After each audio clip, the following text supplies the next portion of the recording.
Nesse bloco nós vamos falar de organizações sociais e de OCIPs, tá?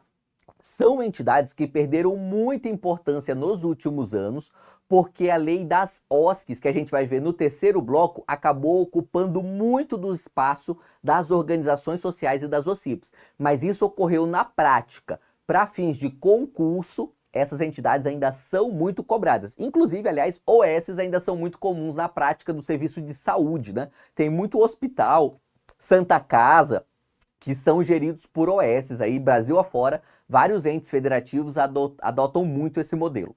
Vamos analisar aqui o que são essas organizações sociais. Artigo 1º da Lei 9637. O Poder Executivo poderá qualificar como organizações sociais pessoas jurídicas de direito privado sem fins lucrativos, cujas atividades sejam dirigidas ao ensino, pesquisa científica, desenvolvimento tecnológico, proteção e preservação do meio ambiente, cultura e saúde. Veja que as OSCs, elas têm um âmbito de atuação bem definido aqui pela lei. São essas 7 áreas, somente essas 7 áreas, tá? E olha só, precisa ter alguma qualificação, alguma coisa do poder público para atuar na área de cultura, por exemplo? Não. Se você quiser criar um teatro, você cria um teatro, tá? Você não precisa, ou uma escola de teatro, qualquer coisa assim. Você não precisa de nenhuma qualificação do governo. Agora, se você criou uma escola de teatro e quer receber o título de organização social, aí você precisa dessa qualificação feita pelo poder público, tá? Veja, a OS, a Organização Social, é uma qualificação feita pelo poder público a uma entidade privada que já existe, tá? Essa entidade privada já existe, só que, através da OS, ela vai firmar ali termos que podem, por exemplo, receber recursos públicos. A gente vai ver isso daqui a pouco. Artigo 2º. São requisitos específicos para que as entidades privadas referidas no artigo anterior habilitem-se à qualificação como organização social. Então veja que é uma entidade privada que já existe, só que ela vai receber uma qualificação do poder público, tá? Só uma curiosidade, abrir um parênteses rapidinho. Sabe a banca CESP, Sebrasp, né? Ela era uma organização social que, inclusive, perdeu essa qualificação. Ela deixou de ter interesse em ter essa qualificação, tá? E nem por isso ela deixou de fazer concursos, de firmar os contratos com a administração pública para fazer concurso, né? Veja que a pessoa jurídica Sebrasp continua trabalhando da mesma forma. Ela só perdeu essa qualificação organização social, então ela não pode receber recursos através dos instrumentos das organizações sociais, mas ela continua funcionando normalmente como uma entidade privada. Ok? Fechou o parênteses aqui. Inciso 1. Comprovar o registro do seu ato constitutivo dispondo sobre. Aí põe lá alguns requisitos. Inciso 2, que é o mais importante aqui pra gente.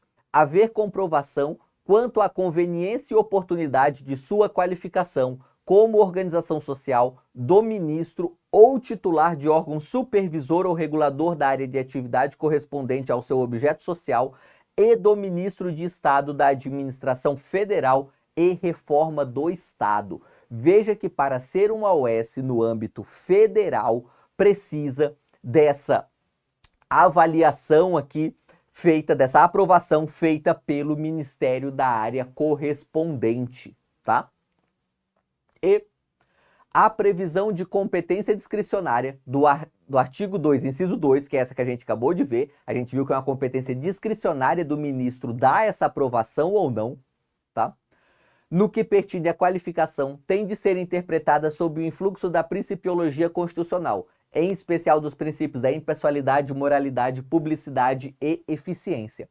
É de se ter por vedada, assim, qualquer forma de arbitrariedade, de modo que o indeferimento do requerimento de qualificação, além de pautado pela publicidade, transparência e motivação, deve observar critérios objetivos fixados em ato regulamentar, expedido em observância ao artigo 20 da Lei 9637, concretizando de forma homogênea as diretrizes contidas nos incisos 1 a 3 do dispositivo. O que importa aqui? Essa competência para aprovar a OS é discricionária do ministro. Você vai marcar isso na prova, tá? Conveniência e oportunidade. Isso é o conceito de mérito administrativo, discricionariedade. Porém, a jurisprudência fala, olha, é discricionário, mas não é arbitrário. Tem que seguir os princípios constitucionais, especialmente em pessoalidade. Então, se uma organização social, ela cumpre todos os requisitos e ela tem a mesma reputação, ela é tão boa quanto uma outra organização social que ganhou a qualificação, essa daqui que cumpre todos os requisitos deve ganhar a qualificação também, tá? Mas nem por isso esse é um ato vinculado. Tá? Especialmente para fins da prática, você pode até questionar se é tão discricionário assim ou não, mas para fins de concurso é um ato discricionário do ministro de Estado conceder essa qualificação aqui para a OS. E o que era o contrato de gestão, tá? O contrato de gestão é aquilo que caracteriza a OS, é o meio pelo qual a OS se relaciona com o poder público. Vamos ver a partir de agora. Artigo 5º. Para os efeitos desta lei, entende-se por contrato de gestão um instrumento firmado entre o poder público e a entidade qualificada como organização social, com vistas à formação de parceria entre as partes para fomento e execução das atividades relativas às áreas relacionadas no artigo 1º, tá? Como eu disse, o contrato de gestão é o meio pelo qual a OS se relaciona aqui com o poder público. Seguindo, um julgado agora do STF que vai falar o seguinte, olha, a figura do contrato de gestão configura a hipótese de convênio, tá? Convênio é um termo que tem duplo sentido no direito administrativo. Às vezes convênio é um instrumento mesmo específico chamado convênio e às vezes convênio é um gênero amplo, tá? Como gênero amplo, convênio são todos aqueles instrumentos não contratuais, tá? Que não são contratos, em que o Estado ou um órgão estatal, né? E alguma entidade privada se relacionam com interesses comuns, tá? Ou seja, não há interesses contrapostos, não é uma compra e venda, eu te dou um carro e você me dá dinheiro, sabe? É interesse comum, é assim, ó, a OS fala, olha, eu trabalho aqui na área de educação, o Estado fala, olha, é minha atribuição fornecer educação, vamos montar um projeto em comum para a gente conjuntamente fornecer algo na área de educação? É para isso que servem os convênios, em sentido amplo, e nesse sentido, o contrato de gestão é uma espécie de convênio, tá? Por consubstanciar a conjugação de esforços com plena harmonia entre as posições subjetivas, que buscam um negócio verdadeiramente associativo e não comutativo, para o atingimento de um objetivo comum aos interessados, a realização de serviços de saúde, educação, cultura, desporto e lazer, meio ambiente e ciência e tecnologia, razão pela qual se encontra fora do âmbito de incidência do artigo 37, inciso 21 da Constituição, tá? É justamente por isso, pelos contratos de gestão serem essa hipótese aqui de convênio, que não precisa licitar para escolher ali qual será a organização social contratada, tá? Porque não será um contrato no sentido técnico do termo, será um contrato de gestão, que é uma hipótese de convênio. Artigo 7º da lei. Na elaboração do contrato de gestão, devem ser observados os princípios da legalidade, impessoalidade, moralidade, publicidade e economicidade e também os seguintes preceitos. Inciso 1. Especificação do programa de trabalho proposto pela organização social, a estipulação das metas a serem atingidas e os respectivos prazos de execução, bem como previsão expressa dos critérios objetivos de avaliação de desempenho a serem utilizados, mediante indicadores de qualidade e produtividade.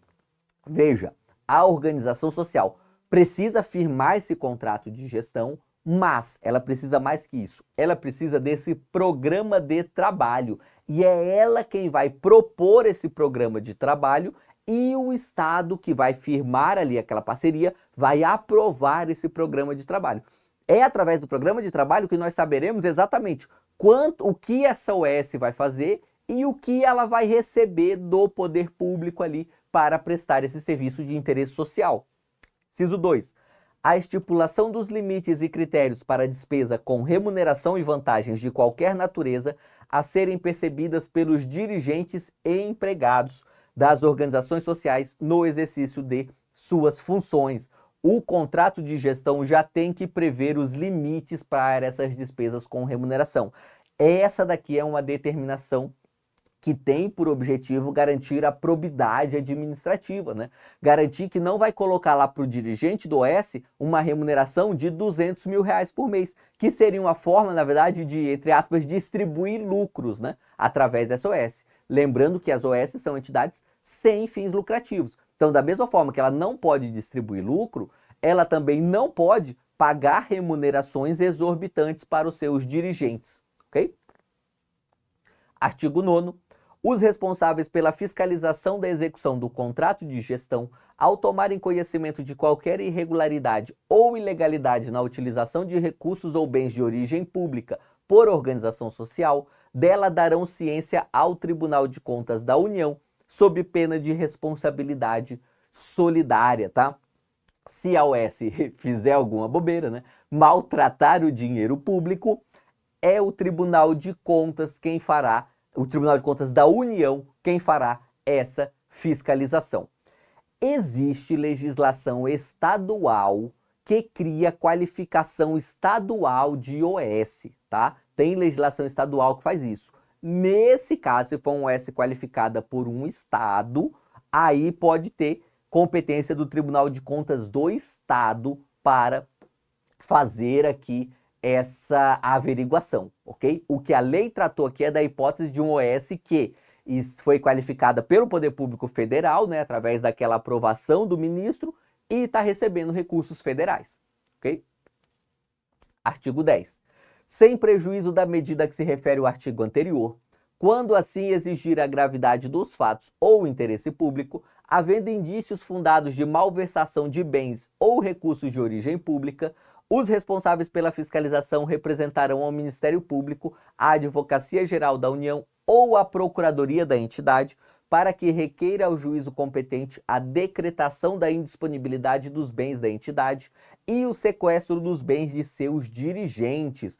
Veja que o artigo 10 aqui, ele trouxe duas medidas cautelares para resguardar o erário público, tá? Ele falou, olha, se nós tivermos indícios fundados de malversação dos recursos públicos, a gente pode decretar a indisponibilidade dos bens da entidade. O que é a indisponibilidade de bens? Não vai poder vender aqueles bens, tá? Eles até continuam ali sobre a posse da entidade. Então, por exemplo, se é a sede da entidade, ela continua usando aquela sede, só que se torna indisponível, ela não pode vender, tá? E pode sequestrar os bens dos dirigentes, tá? Para que isso? Para acautelar o eventual processo, a eventual ação aí de improbidade ou de ressarcimento ao erário, enfim, a ação judicial cabível a depender do caso. É possível perder a qualificação como OS? Veja, o que a gente viu até agora foi só a entrega da qualificação como OS e como essa OS recebe recursos através do contrato de gestão. Mas tem como perder essa qualificação? Tem sim. Artigo 16.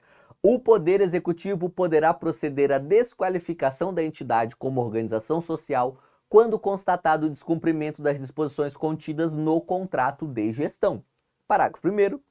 A desqualificação será precedida de processo administrativo, assegurado o direito de ampla defesa, respondendo os dirigentes da organização social individual e solidariamente, tá? Todos os dirigentes respondem solidariamente, pelos danos ou prejuízos decorrentes de sua ação ou omissão. Parágrafo 2º. A desqualificação importará a reversão dos bens permitidos e os valores entregues à utilização da organização social, sem prejuízo de outras sanções cabíveis, ok? Então, pode ocorrer sim essa desqualificação causada aqui pelo descumprimento contratual, convenial, na verdade, né? Mas a lei deu o nome de contrato de gestão, desse descumprimento aqui por parte da organização social.